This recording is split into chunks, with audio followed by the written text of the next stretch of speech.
Hello, everybody. Welcome to another Comic Source Comic Boom collaboration. Time for another Spawn Daily. We're up to issue number 47. Can't believe it. We're like an eighth of the way through.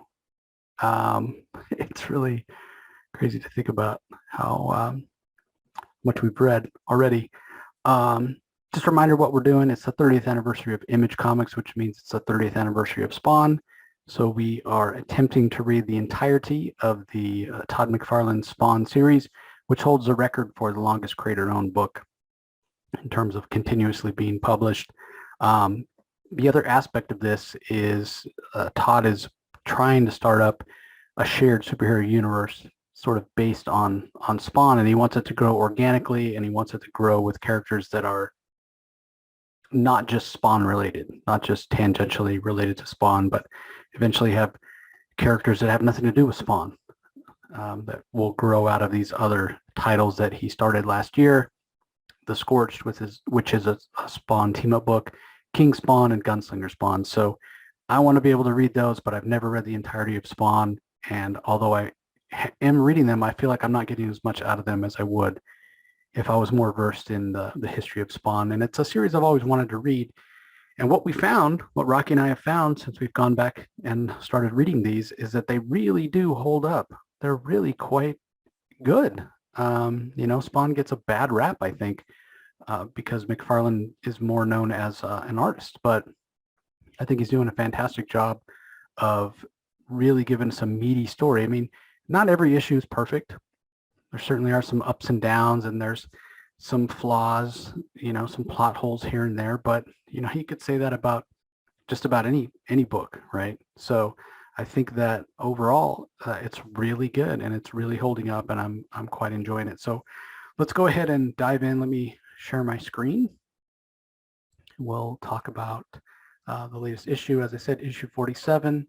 As the latest issues have been doing, we're certainly alternating once again between Capullo and Tony Daniel on art. So this one is a Capullo issue. So we have Todd McFarlane on story, Greg Capullo on pencils, Todd McFarlane and Miki on inks. Before, Danny's helped out on inks a little bit, and I think we've seen it. Special thanks to. But in this issue, he's actually listed as an inker. Tom Orzechowski handles the letters, Brian Haberlin and Dan Kemp on colors. We do see a recap of issue 46 there, talking about Vito Gravano killing one of his employees and then receiving a call from Sicily demanding overt killback, which he doesn't have. And then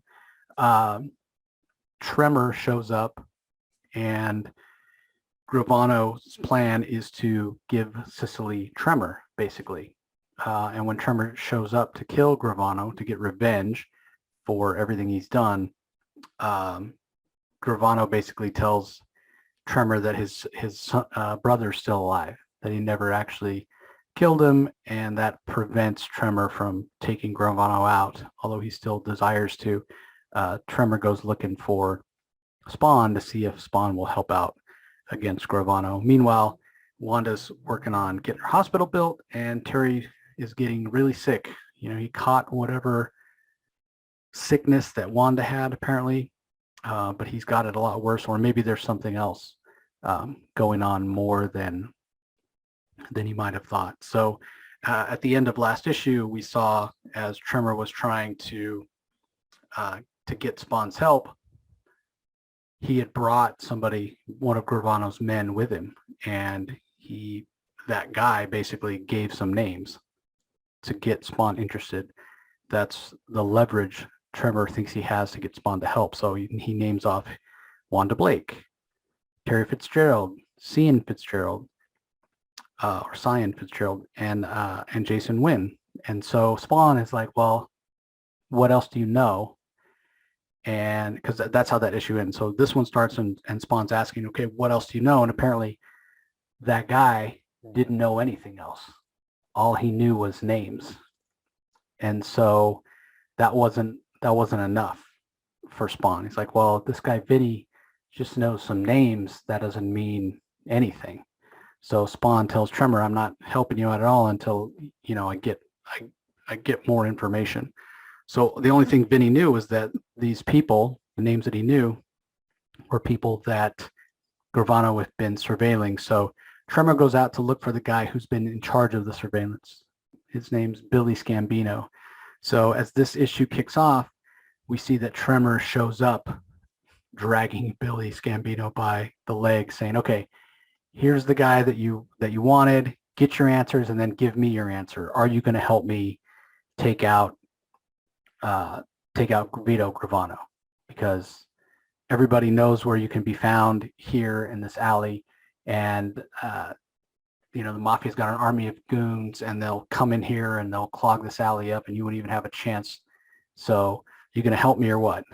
Spawn's basically like, screw you, buddy. Like, I don't respond to threats, so don't even go there.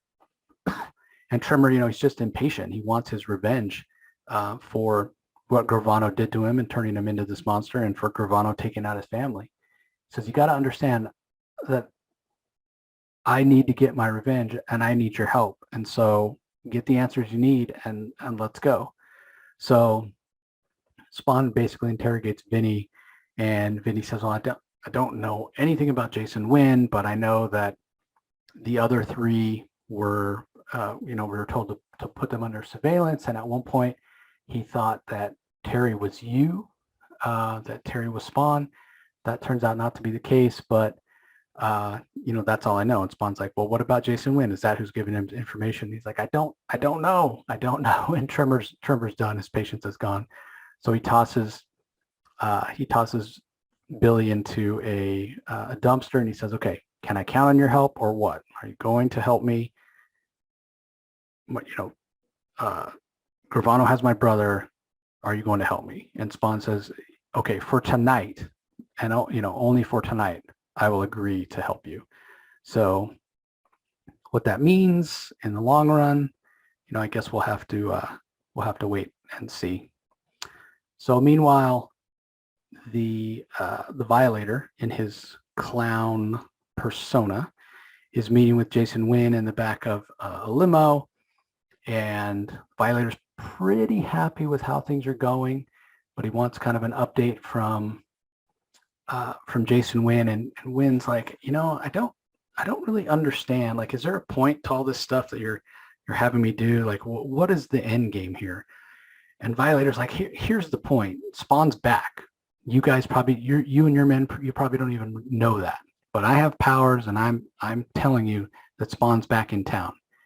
And the whole point of this is so that Malbolgia will know that I'm the one that deserves to be in charge of his army. I should be the general, not some former human, And Wynn's like, I don't get it. Like, why? With all your power and all your abilities, why are you leveraging me to go after Spawn?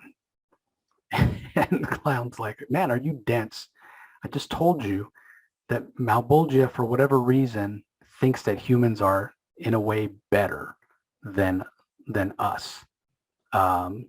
He's wrong about that, but he uses words like scheming and manipulative, and he just thinks that humans are so great when the ones that really should be leading these armies, it should be the generals and lieutenants and whatnot of these armies, are the people that were born in hell.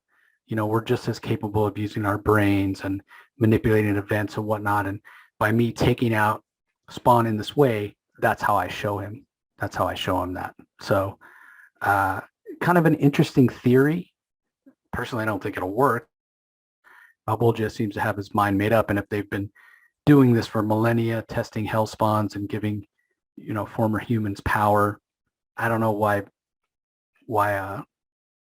the clown thinks that would change, but that's his belief, and that's why he has Winn doing what he's doing. So meanwhile, Rat City, which is kind of the portion of the alleys or the slum where Spawn has his throne and where he spends most of his time, where Cagliostro usually finds him, he heads over to that area, and he finds that there's more barricades and there's more fences up, and he's like, what is going on? Has the costume taken over for good?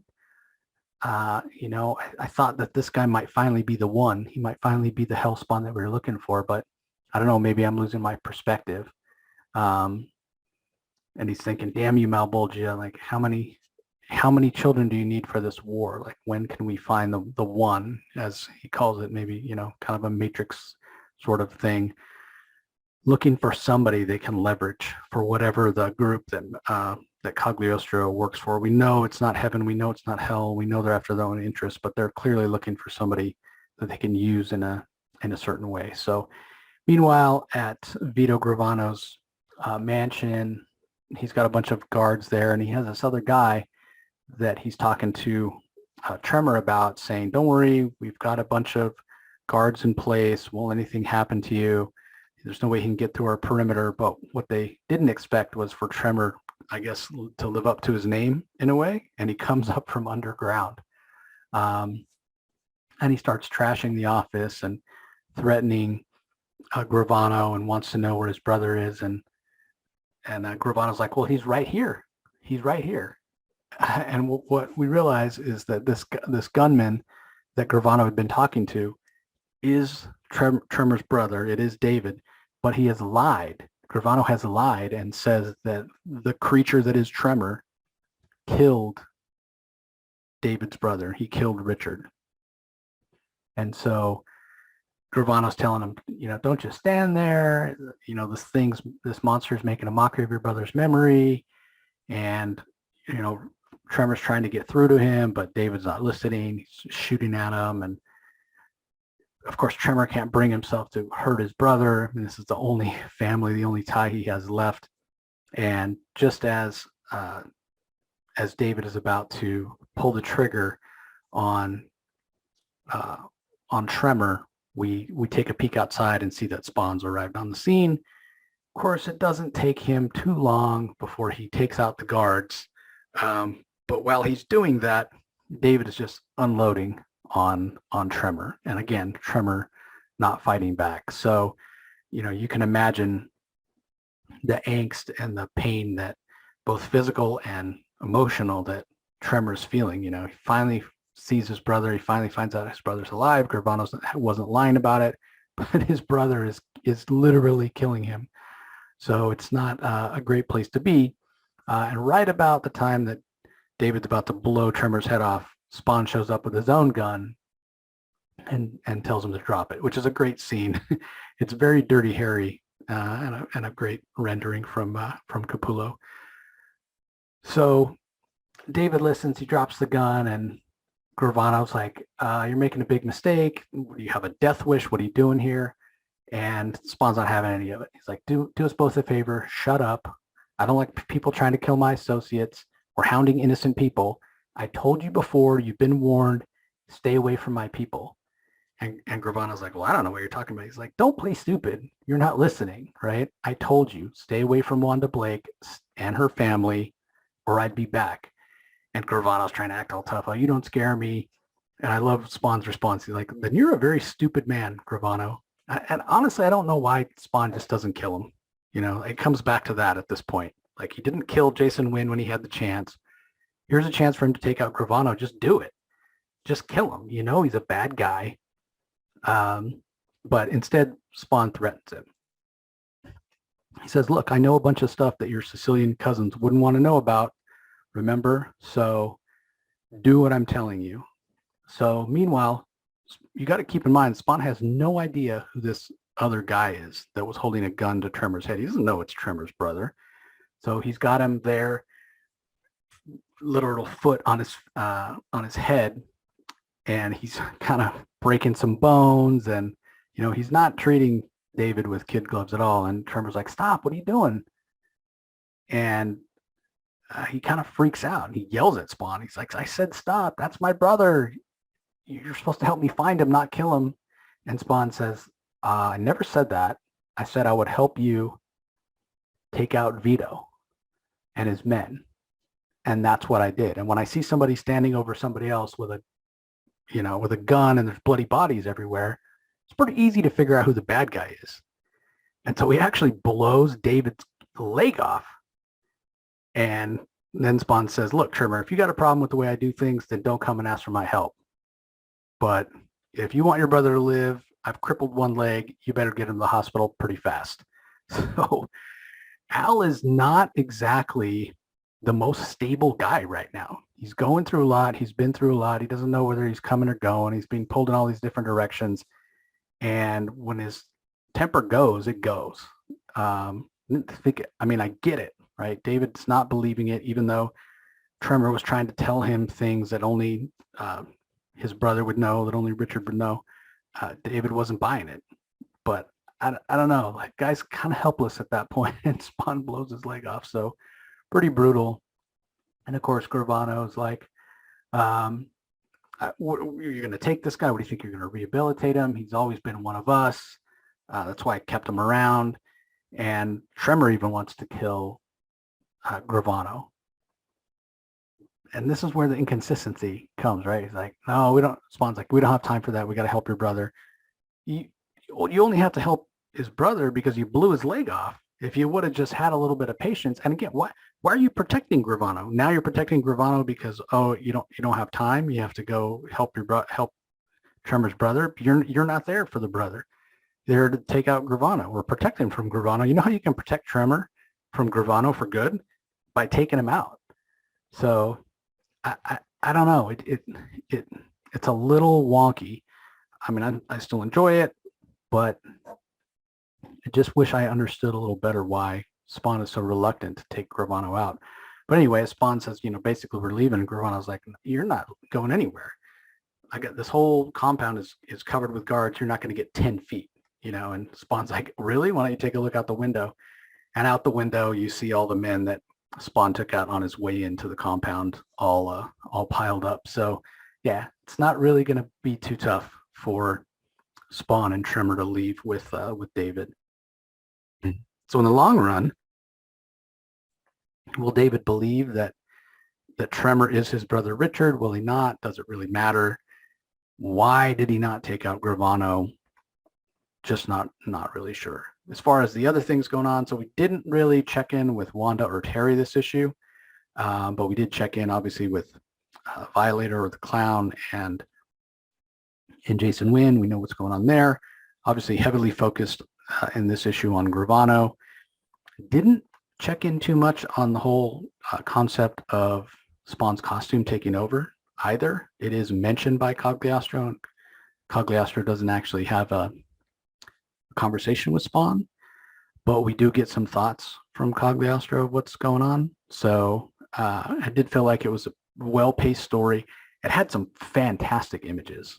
I mean, that image of Spawn, it's so Dirty Harry, that image of Spawn pulling the gun on Tremor's brother and saying, drop the gun. Like, it's just fantastic. It's awesome. Because, whips and chains and spikes, and that's all great, right, from the superhero aspect. But once in a while, especially this being the 90s, you just want to see the hero with a big old giant gun, like Cable and Punisher. I mean, the reason those characters were so popular back then. So Capullo definitely leans into that. And then the double-page spread we have of Tremor when he brings Billy Scambino to Spawn to be questioned. That's fantastic. It really shows the difference in size of the two and how big and hulking Tremor is. So that was a fantastic image as well. This other image of Jason Winn in the limo when he's talking to the Violator, the Clown, about kind of the motivations and whatnot. It's Capullo, but it's very McFarlane-esque in terms of, the face is all shaded black. All you see is the eyes. You see the little glow from the end of the cigar. Very menacing, very much in my mind, a McFarlane-esque depiction of an evil character. I mean, McFarlane does that all the time in his art. So I thought that was fantastic as well. So yeah, I mean, I've said it before, when we get the McFarlane Capullo issues, the art just sings. It's so fantastic. There are a few panels in this one where the backgrounds are a little light, but some of the other backgrounds, there's so much detail, whether it's in the alley or it's in Gravano's study where there's a bunch of books, or in the back of the limo where there's a ton of detail, on the grounds of the mansion where you see fences and bushes and vegetation and whatnot. So, I don't blame Capullo if a couple of the panels don't necessarily have a a ton of background detail because so many of them do, whether it's wallpaper or library books or what have you. So overall, a really, really fun issue. I do question why Spawn's not killing Gravano. That just doesn't make sense for me. Maybe Spawn's worried that Gravano has some sort of, fail-safe if something were to happen to him to take out Wanda and Terry and Cyan. But yeah, it's not 100%. And also maybe he's just not thinking clearly, right? Like, I mean, the way he treats Tremor's brother, it's and the way he's building up a barrier around his own like area of Rat City in the alleys, not really talking to his friends. They're among the homeless. Yeah, he doesn't seem to be the most stable right now, which maybe you would expect for somebody who's gone through what he's gone through. I mean, he is, for all intents and purposes, still a being that has human emotion. The fact that he's not human is sort of beside the point because he certainly thinks of himself as human and he pictures himself as human, even though he doesn't have a lot of human, restrictions anymore. So, most of that stuff maybe is on the physical side of things and the way his body's actually made. So we'll have to wait and see. It definitely feels like with issue 47 here, we're building up to big doings in issue 50, but we'll have to wait and see how that all goes down. So anyway, that's going to do it for this episode, everybody. Appreciate you joining us as always, and we'll talk to you next time.